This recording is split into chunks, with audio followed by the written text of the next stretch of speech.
restream.com. It was another quiet night at the office. No phone calls, no messages. Nothing but junk mail and overdue bills to keep me company.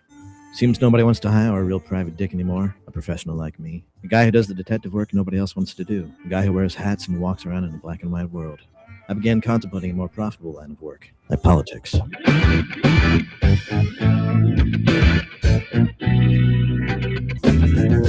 are the show you want to know. It's time to talk to you.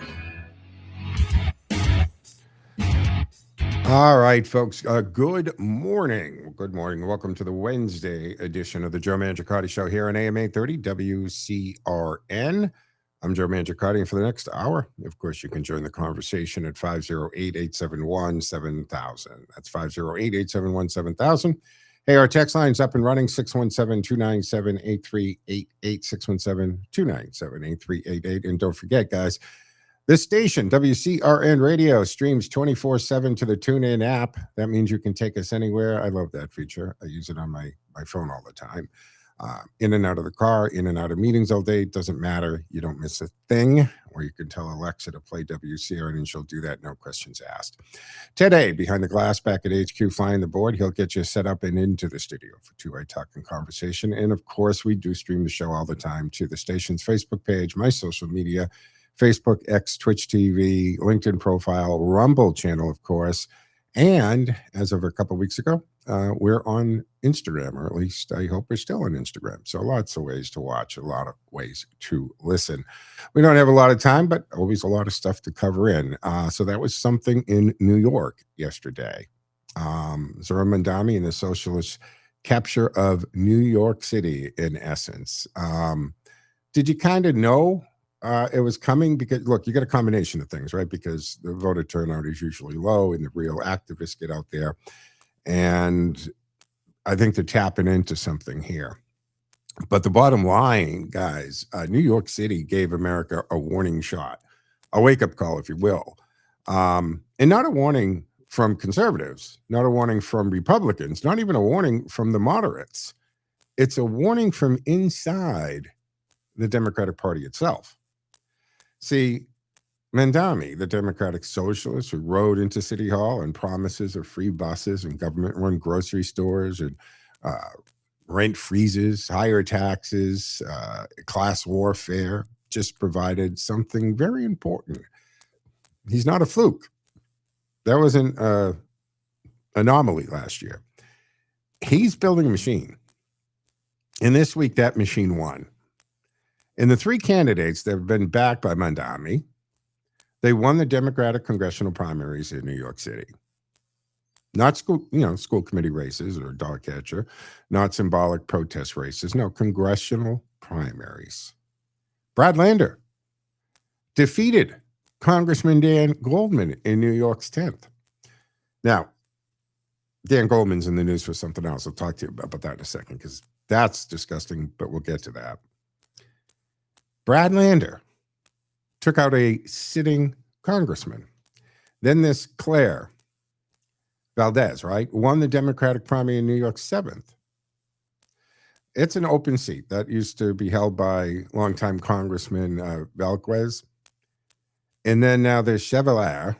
She won the New York's 13th district, defeating incumbent, another one, Congress, Adriano Espaillat. I don't know if I'm getting the name right there. So this means that Mamdani's endorsed slate went 3 for 3. You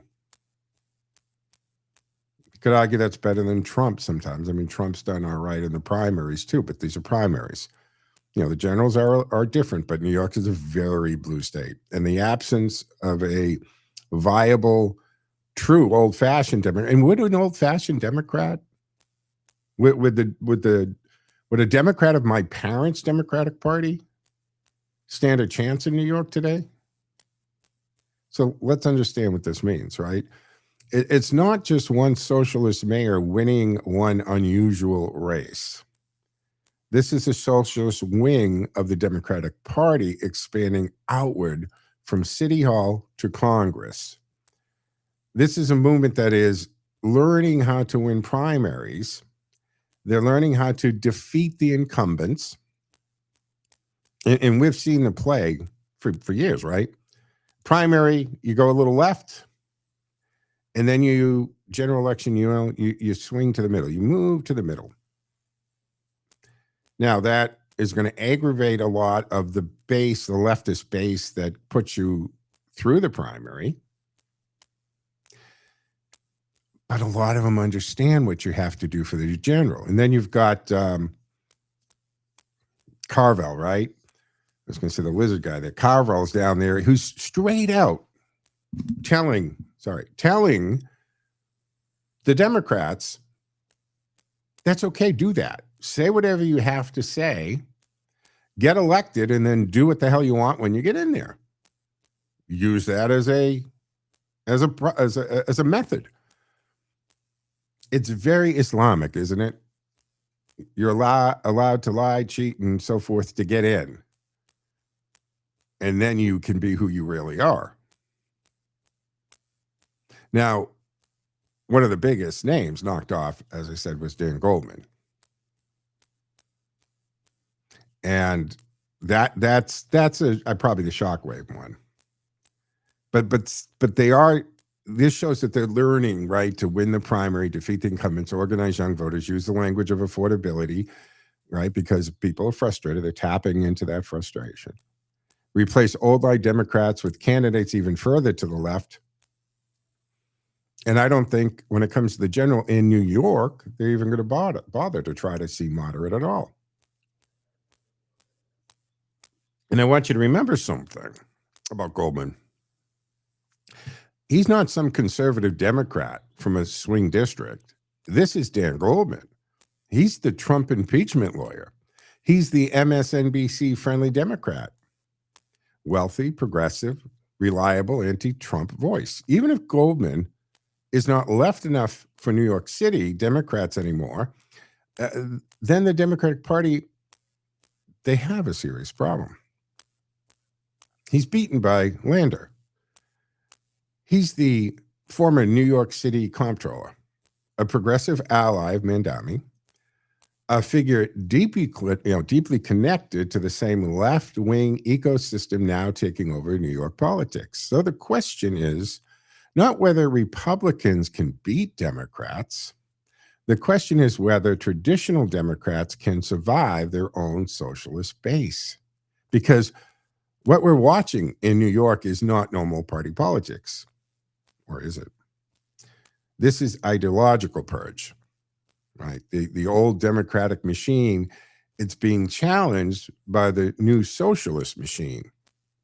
The old bosses, the old donors, the old congressional incumbents, the old safe seat crowd, well, they're finding out that the activists they empowered are now coming for them.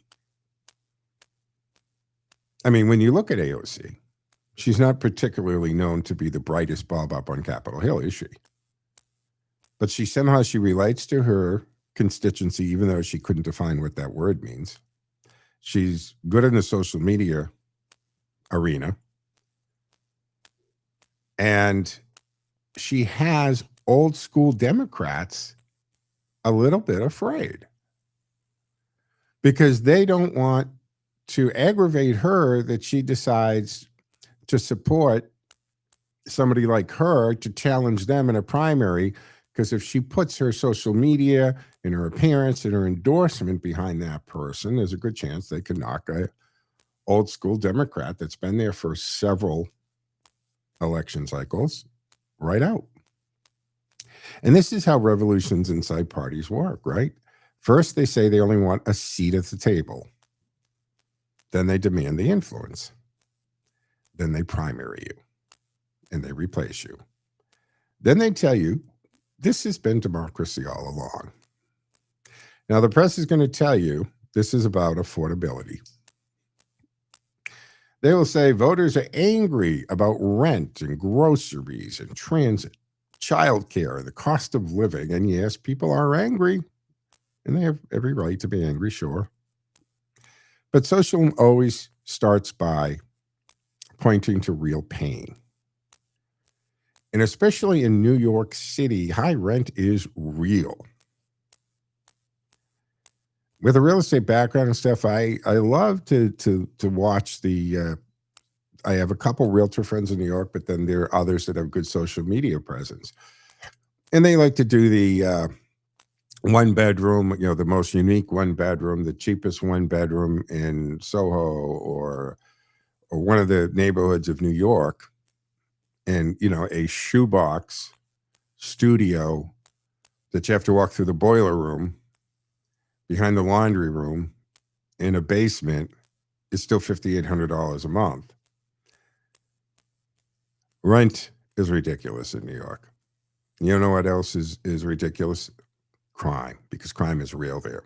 And groceries are expensive. It's just the way it is. Transit system's broken. So the working people are struggling. And the gap between the very wealthy in New York and those that can't even barely afford to live there. I mean, they basically work and pay their $6,000-$7,000 a month just to be able to take a shower, get dressed, and go to work in the morning. The trick is that socialists identify the pain correctly, and then they prescribe the poison. The answer is always more government, more taxes, more redistribution, more rent control, more bureaucracy, more tax on the police, more tax on business, more tax on landlords, more tax on success.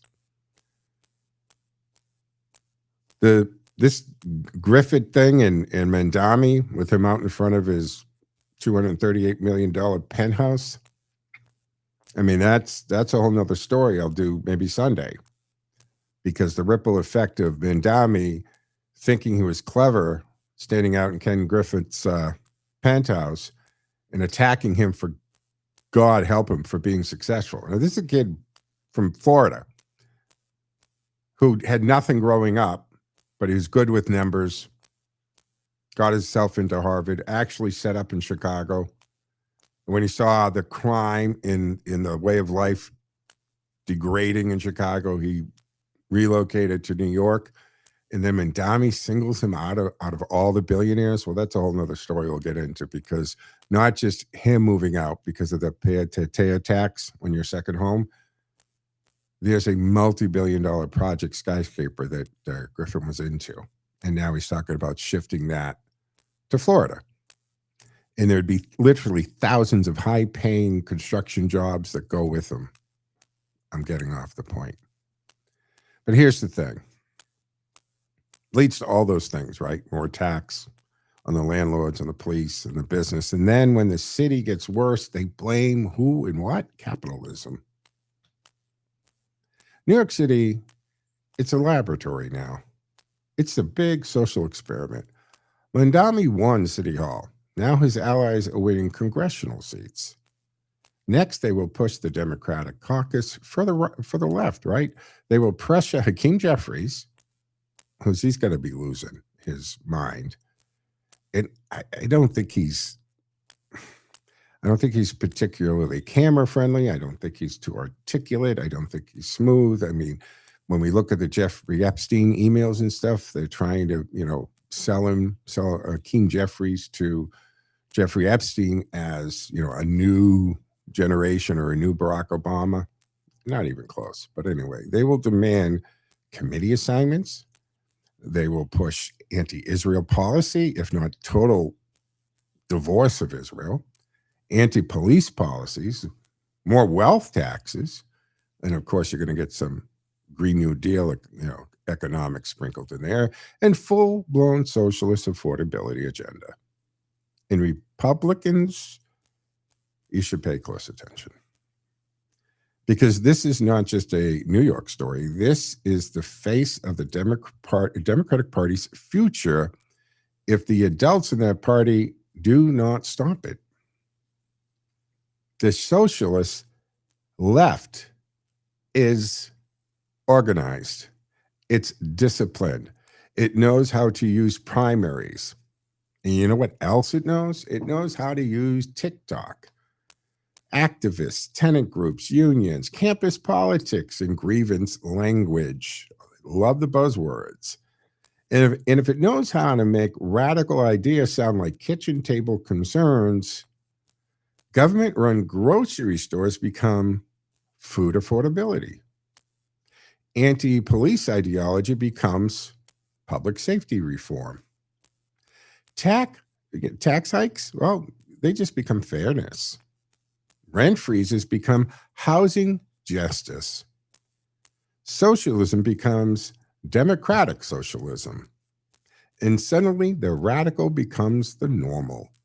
And that is the real danger. Not that Mandami won once. The danger is that Mandami is now exporting the model. He wins mayor, then he endorses congressional candidates, then they win, then the movement says, see, this is the future. Well, America should take a long, hard look at the future, a future where people who punish success claim they create prosperity, a future where people who attack police claim they can create safety, and a future where the people who expand government claim they can lower costs. In a future where the people who cannot run the subway want to run grocery stores. New York City is no longer just electing Democrats, it's electing socialists. And now those socialists are not just running City Hall, they are actually headed to Congress. So today's question is simple. Is this still the Democratic Party? What say you? Or is New York showing us that the Democratic Party is being swallowed alive by the socialist left? 508-871-7000 to join the conversation. That's 508-871-7000. That's how you get into the conversation for two-way talk and conversation. So text straight yes to answer. For those of you watching on the streamer, I have changed the background and logo. It's a new look to it. Thank you for noticing. But yeah, so let me know what you think about that for the viewers. We had the graphic arts department do up something new here. All right, 508-871-7000. No, I agree with my producer, Ted says, yeah, there's nothing democratic about the Democratic Party. These are just words, guys. 508-871-7000. Hey, let's go to Mark, waiting patiently. Hey, Mark, what say you? I hate to tell the people living in New York, the whole state. If you're living in New York, you are currently coming under foreign occupation. Yeah. From within. Always the danger from within, Mark. No, it's not from within. It's from without.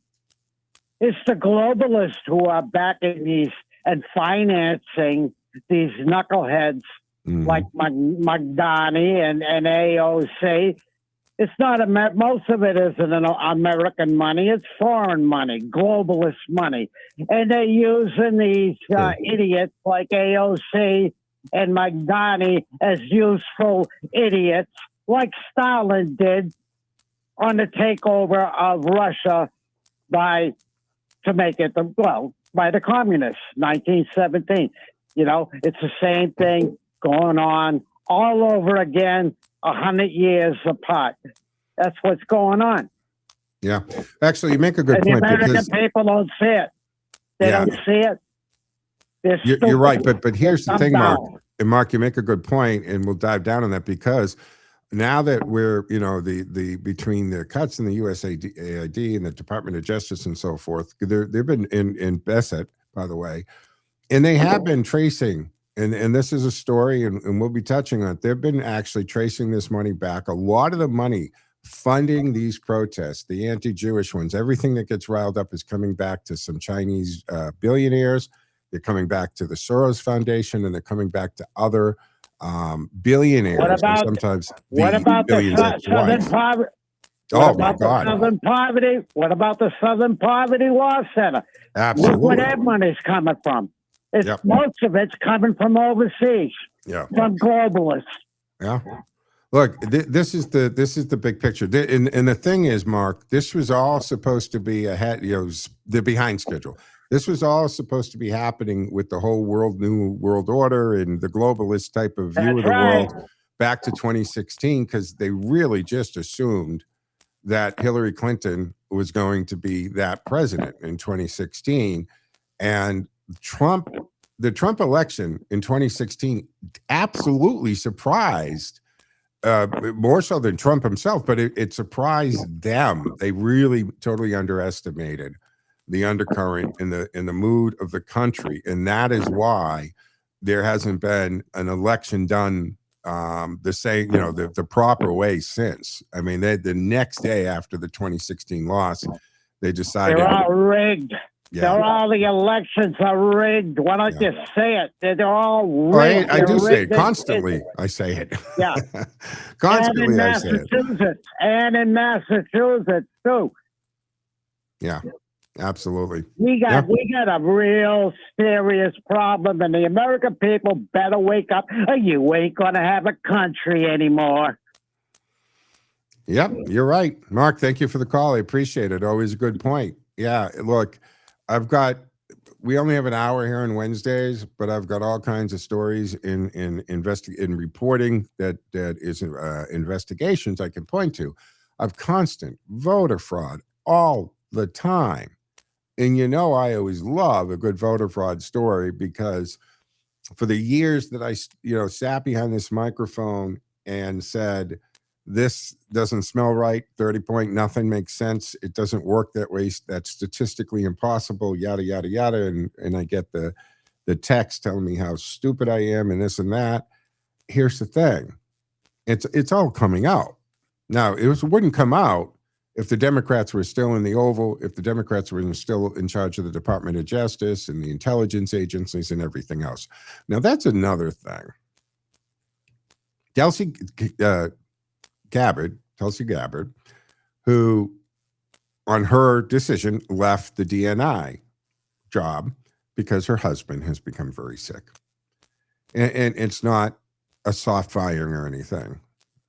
She wants to be with her husband. So she dumped some incredible files that have been redacted and hidden under her predecessor and in an intelligence agency before she left. And I look at what's dropping there. It is major headline stuff, guys. And what's the mainstream media in these jamokes talking about? Algae on the reflecting pool. She dropped all kinds of documentation with Fauci.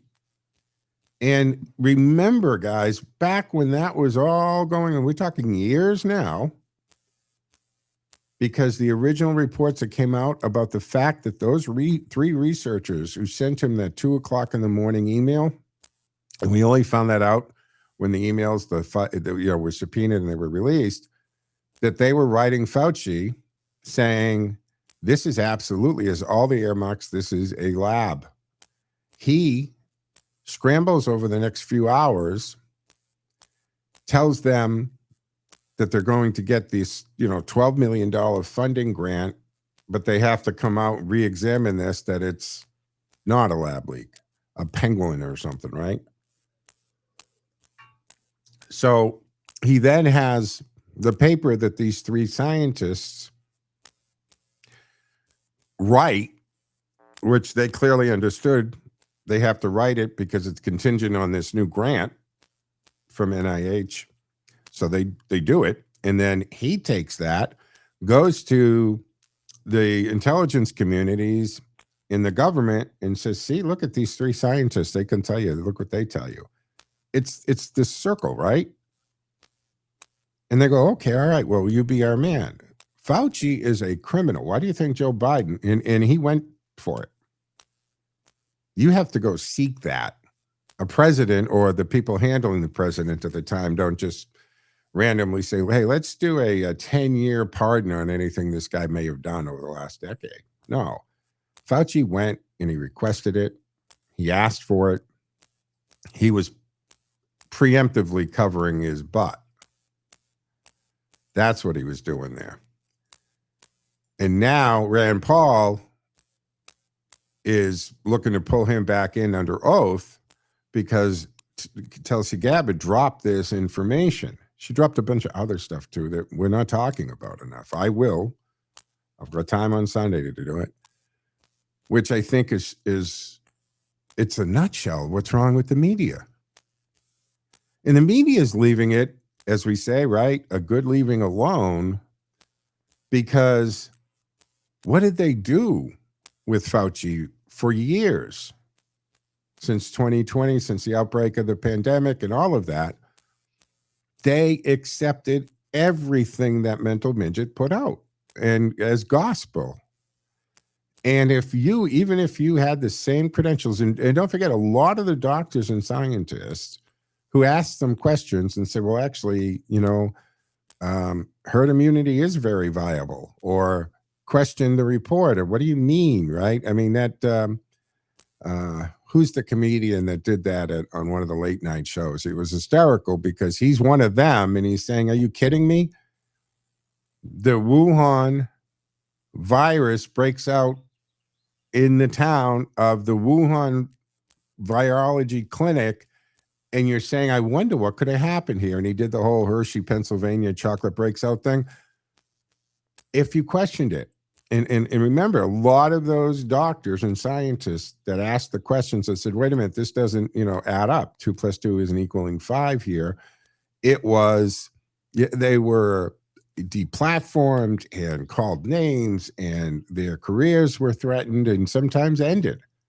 And let's not forget that some of their credentials were better than Fauci's. Fauci may be a doctor and a scientist, but he has been a bureaucrat his entire career. This man did not make his bones in research or academia. He was a bureaucrat from an early age. He rose to the highest paid government employee in the entire United States government. And he has made millions upon millions on patents and viruses and the viruses, but the vaccinations and medicine. And you got to say, should a public bureaucrat running that whole department be allowed to actually make that kind of money? And if you're that good and that dedicated to it, why aren't you working in the private sector? Just some thoughts there. But folks, we're coming up to the break time here in the Wednesday edition of the Joe Mangiacotti Show on AM 830 WCRN. I'm Joe Mangiacotti. You can join the conversation at 508-871-7000, 508-871-7000. Lines are open and available. Today we'll get you straightened out. And don't forget our text line, 617-297-8388, 617-297-8388. Back on the other side.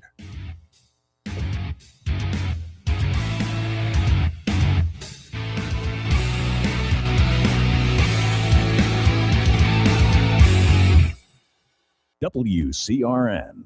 Join us at the corner of fresh and familiar. North Star Music. New England hits that made radio great. Evenings at 8 on Radio Central WCRN.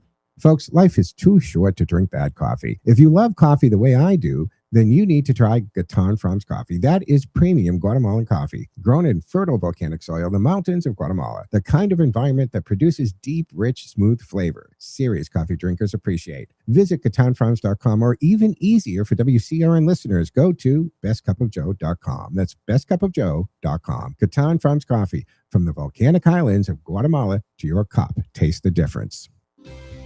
Perner Logging and Land Clearing. Fully equipped with state-of-the-art equipment to handle all of your lot and land clearing needs, whether it's 1 acre or 100. They regularly service customers in the local area and will travel to neighboring communities and beyond to get the job done.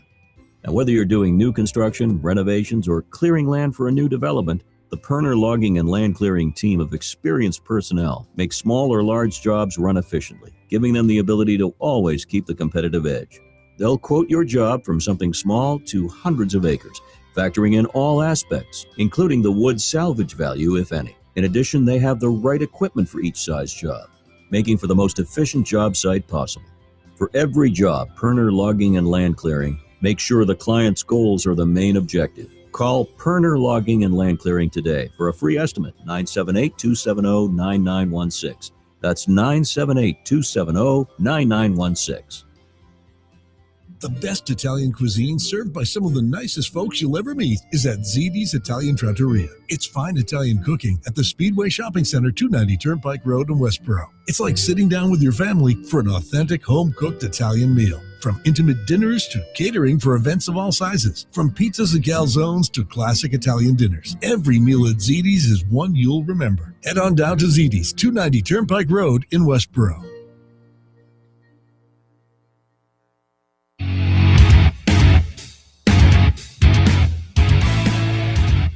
All right, folks, welcome back to the second half of the Wednesday edition of the Joe Mangiacotti Show here on AM 830 WCRN. Don't forget, you can join the conversation for the time that we have left together at 508-871-7000. That's 508-871-7000.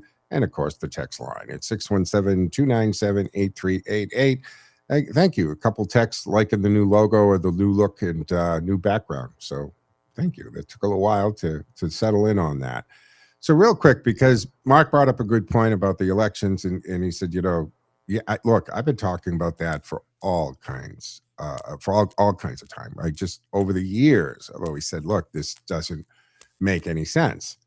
I mean, the latest stuff coming out, right? Voter fraud, voter roll integrity stories. I tell you, the only way, this is why, and right now there's some action, or I should say inaction, on the Save America Act going on right now.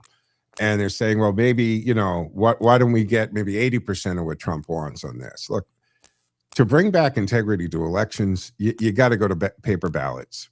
You got to stop the same day voter registration stuff. You got to stop automatically registering people to vote when they don't want to, care to, or even know that it's happened, right? We got to stop that and stop the mass mailing of ballots, stop the drop boxes, and stop taking ballots after Election Day, regardless of the postmark. And remember, New Jersey was taking ballots with no postmark? How do you mail in a ballot with no postmark?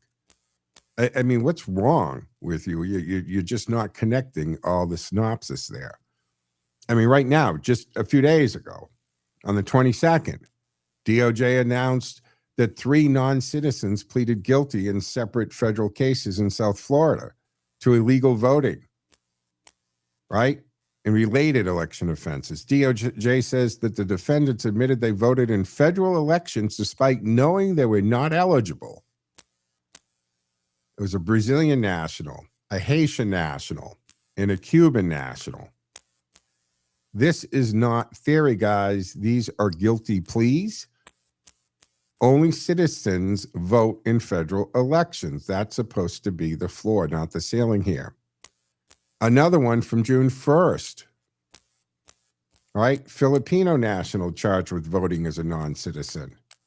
Rowena Alacias, a Filipina national, who allegedly registered to vote after arriving in the States on an immigration visa, then voted in 2 federal elections, including the November 8th, 2022 general election and the August 10th, 24 primary election.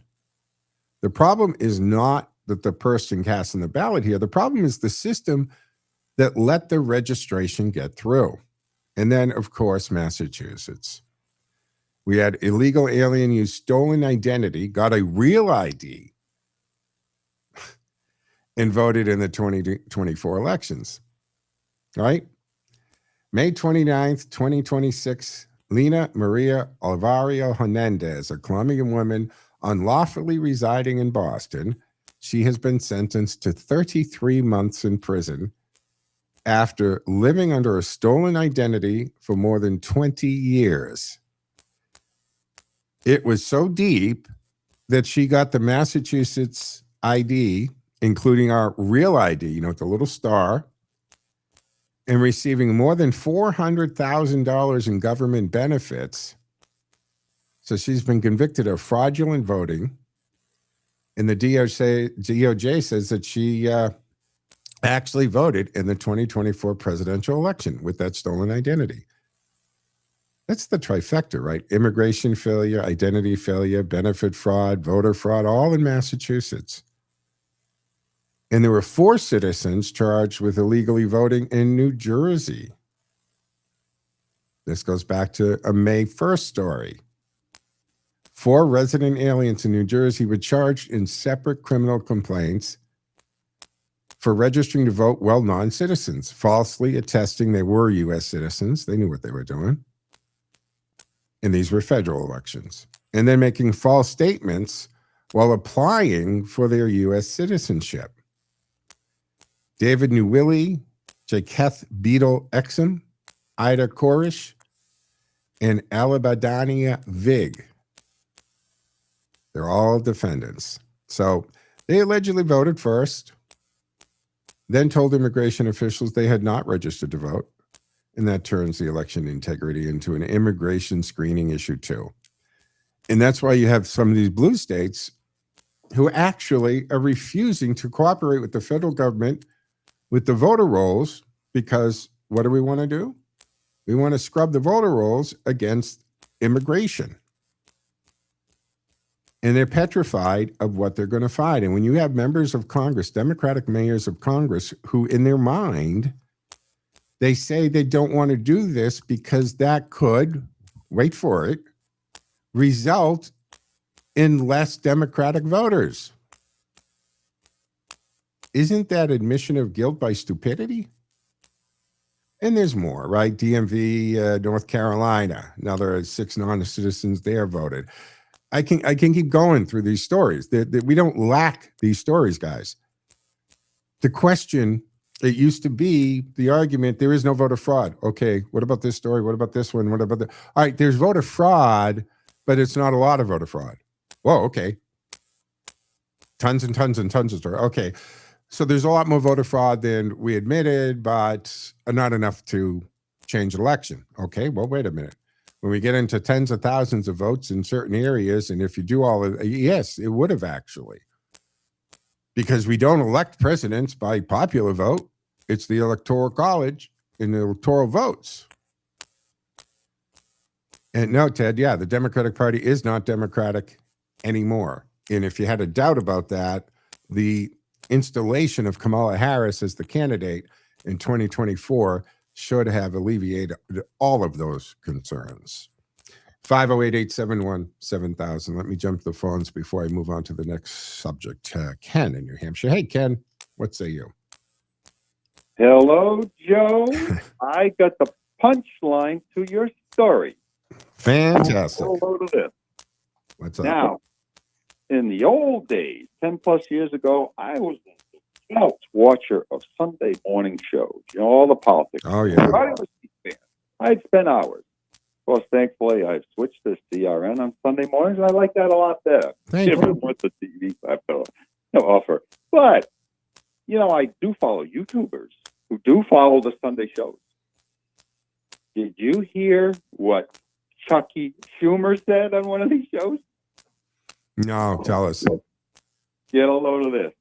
So in defense of his opposition to the SAVE Act, he said why Trump in this SAVE Act could remove 25 million people off the voter roll. Yeah, I heard what I didn't see it because I didn't watch it because, as you know, I'm on the air. But I did see the clips and I heard that, which was my reference to, you have Democrats saying the defense to the SAVE Act is we're going to lose Democratic voters because they're not eligible to vote. You're going to lose illegals and And in his head, legal voters.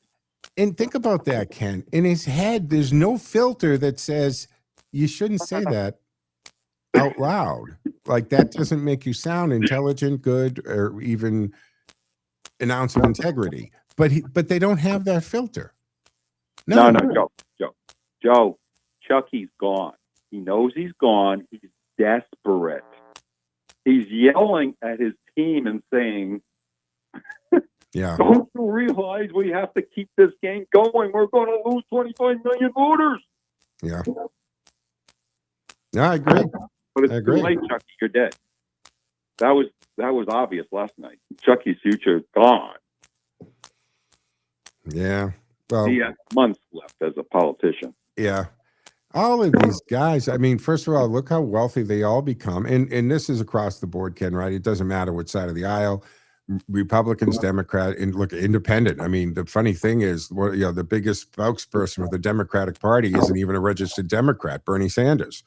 So he's independent. All of them have become all these characters in Congress. It takes 2 or 3 terms before they become multimillionaires, but they all get there. right? And actually, I mean, look at Ro Khanna. This guy's what, like $60 million in stock trades last year? And I was going to get into, I don't think I'll have time today. Maybe Sunday we'll get into the fact of, him saying Elon Musk has killed, thousands of children and all that because of USAID cuts. I hope, Elon, this is the thing is you pick a fight with the only trillionaire on the planet, they can afford to see you when you slander them, guys. This is celebration, Joe. Our father's Democratic Party is dying. Mm-hmm. And they created their own death by the people they led into this nation. And the programs that they gave us that were awful. It's all coming to fruition. Yeah, I agree with that. Yeah. Yeah. It's self-inflicted wounds, if you will. Yep. They did it to themselves. And, it's Frankenstein, right? They created a monster and they can't control the monster now. They're now the Caesars saying, "Et tu, Boutte?" All these Marxists and Islamists that are killing them. It's crazy, Ken. It's crazy. And that, what happened in New York, I mean, do they get stopped in the general? It's New York. Oh, no. No. It's New York. I think they're going to become Congress people because who are they going to put up? Look at what happened to Dan Goldman. I'm going to try to get in, slide that story. The coffee story yesterday. Oh yeah. Yeah. Oh yeah. So, and we also the other thing I wanted to touch on, I don't know how much time I'm going to get into this, is look at the elections in Central South America, right? These Latin America countries that ever since USAID was cut and the billions of dollars flowing out of the country has dried up for a lot, for the most part. All of a sudden, the more conservative candidates are winning in these countries magically. I'll get into that.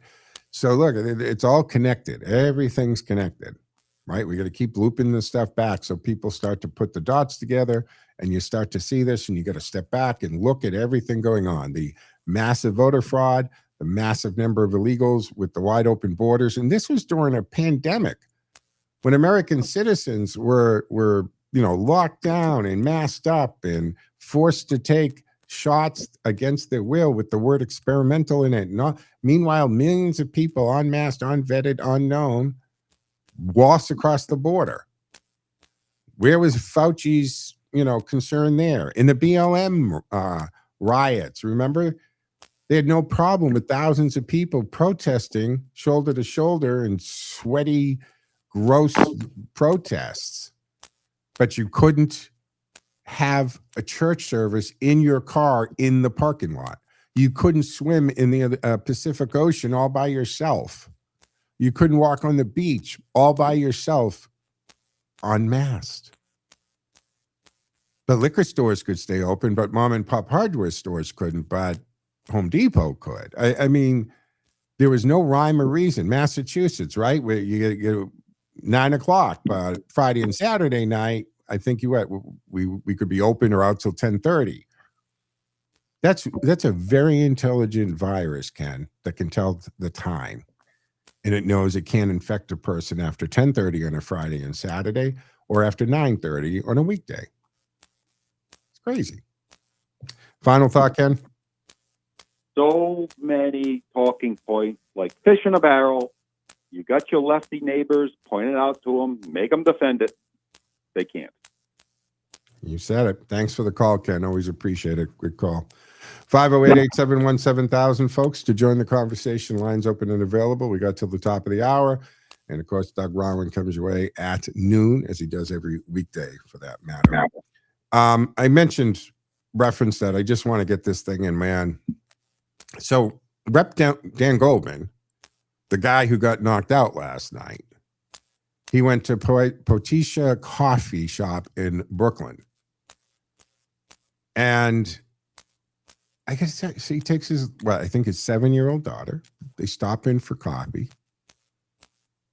He has coffee. He posted about it, how wonderfully polite and the barista was and couldn't be better. And they find out who he is after the fact. So you've got a Jewish congressman walks into a Brooklyn coffee shop. He buys a cup of coffee, and then he is publicly shamed. And not only that, they refunded the money and told not to come back because he supports Israel. Let's be clear. He's not this massive Israeli supporter. And he was like the chief Trump impeacher. But anyway, there is this radical left. Take this, right? You don't have to agree with Dan Goldman on a single policy position to see why this is so ugly, guys. Ugly, open to hostility toward Jewish people. And the dress they're putting on this pig is called activism. And they didn't debate him. They didn't challenge his vote or his policies or positions. They didn't make a political argument. They posted a picture. They returned his money. They just went into the system and did a reversal on the like $9.98 charge. So I guess, what is that? Your money isn't good here. Smeared him, and then they sent a message on social media, not to him. Jews who support Israel are not welcome here. Think about that. This coffee shop posted, Jews who support Israel are not welcome here. I mean, Jews who support Israel, right, are not welcome here. So that is not social justice. That is bigotry with a latte machine. And where are the loud voices who claim to stand against hate? Well, some of them are actually out there. There is some blowback today. But for the most part, they're quiet and careful. And they're looking for context. Look, guys, some things are simple. A public business should not be humiliating customers because they are Jewish or pro-Israel or politically inconvenient. This is America. We do not have political purity tests at the coffee counter. And whatever backlash this coffee shop gets, they totally brought it among themselves. Just like, where I stand on actors and singers, entertainers lecturing us about who we should vote for and what's wrong with us if we don't agree with them or voted for who they voted for. And I hope their ticket sales plummet, and I hope nobody goes to their movies or to the concerts or wherever, Broadway, because nobody had ever paid you for that. So some things are simple. The DOJ is right to look into it, and they are. In every decent New Yorker, Democrat or Republican should condemn that action. Unbelievable. Also, what I had made reference to, and like I said, I can get deeper into this on Sunday. Remember that Wednesday's 11 to noon, but Sunday's 9 to noon in the old Peter Blue time slot. And Peter's doing good. I know I keep getting tests asking, can you update? Peter's good. He has his phone with him. I can call him from time to time. But it turns out Latin America turns a little right after these USAID cuts. Coincidence? Or the swamp losing its foreign branch offices? Because foreign aid without transparency is not charity. It is political influence, right, with a humanitarian type of label to it. And since the Trump administration and Secretary Rubio in the Dodge effort started dismantling the old USAID machine, canceling the overwhelming majority of its programs and moving what remained under to the State Department, something very interesting has been happening in Latin America. The entire region has been moving to the right.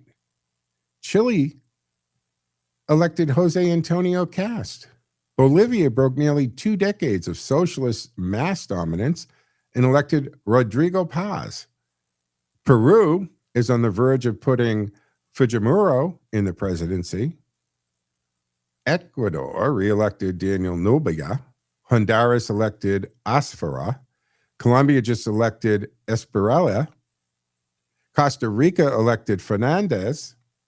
Now let's be careful though here. I'm not saying every one of these candidates is the same, and I'm not saying that they're all far right. No matter how much the media loves that lazy label on that, guys. Some are conservative, some are center right, some are populists, some are law and order type candidates, and some are anti-socialist candidates. And some are simply a reaction to crime and corruption, inflation, insecurity, and failed left-wing rule. So they're not all cookie-cutter candidates by any means. But what I am saying, it's interesting that they never got anywhere, ground, or had a chance of winning, while millions, even billions of American taxpayer dollars through USAID were flowing out to these countries for some of the most ridiculous guises imaginable. But the pattern, it's unmistakable, right? Latin America is moving away from socialism, away from the global NGO class, away from the soft on crime politics, and towards leaders who are talking about borders, security, free markets, national sovereignty, and putting their own citizens first. Does that sound familiar? And the timing is fascinating, right? For years, American taxpayers were told USAID was just a charity, just a humanitarian aid, just for medicine and food and clean water, development, democracy, promotion. And some of what may have been true, but when Doge in the Trump administration asked some basic questions. Where's the money going? Who are the recipients? What is it being used for? What are the outcomes? Who exactly is being paid? And why does this serve the national interest of the United States? Suddenly, the defenders of the system lost their minds. You can't start asking questions because you don't, to the questions that we don't want the answers to. We certainly don't want you to have them, because USAID was not just aid, it was influence. You have to see that by now, right? It funded these NGOs. And guys, I talked about NGOs literally years ago. I have told you, you got to watch these non-government organizations. They have no transparency, no accountability. They get your tax dollars under grant programs and funding, and then nobody is tracking them. And even if you were, they are allowed to do certain things that your tax dollars should not be used for. How do you think all these NGOs were being funded to help the illegals when they got here, providing them with clothing and backpacks and cell phones and food and loading up cards and travel? It was just a way to launder your tax dollars. Because if we told you that your tax dollars were directly being used to buy these things, you'd be so upset. But when it's over there in the balance sheet going out to NGOs under whatever banner they're using it, forget about it. You lose track of it, right? And I just want to check we're good, right? There's a little thing there, Ted, but we're still running fine. So the point is, the NGOs are how they did this. And it's a fair question to ask how much of that money was really helping people, how much of it was helping the international left, because when the money spigot gets shut off, the voters start making different choices. In Chile, voters went to cast because they wanted order, right? And they wanted border control, a break from left-wing failure. In Ecuador, Nobea won because people are tired of cartel violence and they want a government willing to fight back, not owned by the cartel. And then in Honduras, voters rejected the left. And they did pick, in that case, a Trump-backed conservative. In Colombia, Esparella won on crime. Again, national sovereignty and the alignment with the United States. Costa Rica, Fernandez won on a law and order populist platform. In Peru, It was because Fujimori rises, or he raised the tide and tied directly, his campaign to crime, instability, and voters looking for that harder line. In Bolivia, after nearly 20 years of socialist dominance, they moved away from that machine. So that's not an accident. That's a revolt. It's a revolt against the socialism. It's a revolt against the crime. And it's a revolt against the corruption. It is a revolt against open borders and weak leaders and international bureaucrats who think they know better than the people who actually live in these countries. Now, we can prove that cutting USAID caused these election results. No, we should not overstate it. But we can say the timing is very interesting, suspicious even, absolutely. Can we say the pattern is worth investigating? Absolutely. Can we say American taxpayers deserve to know whether their money was being used to support political ecosystems overseas that just happen to benefit left-wing movements? Of course. That's the real story. For years, the same people who screamed about foreign interference were perfectly comfortable with American taxpayer dollars being routed through international agencies, NGOs, right? Democracy programs, media projects, and activist groups, as long as the influence moved politics in the direction that they liked. But when the people vote for conservatives or nationalists or even the law and order candidates or even American-friendly leaders, suddenly the media calls it far right. That term has become meaningless, right? Hasn't it joined the ranks of fascist and Nazi, especially when you have an actual Nazi sympathizer running for Senate in Maine? The term becomes meaningless. Far right now means you want criminals in jail. It really does. Far right means you want borders, sovereign borders. Far right means you oppose socialism. It means you think foreign aid should be audited. You think far right means you believe citizens should come before bureaucrats. Well, if that's far right, then millions of voters across Latin America. Men and women's sports. Say again, Ted? Oh. Don't forget about men and women's sports. Men and women's sports. You got that old standby, but we're against the clock. The time has gone fast today, folks. So thank you for the compliments for the new logo and look, guys. I think we'll keep it. I appreciate that for our viewers on the social media platforms that we're streaming to. I'll be back Sunday morning, 9 to noon here on Radio Central AM 830 WCRN, guys. Hey, have a fantastic rest of your day. Joe out, folks.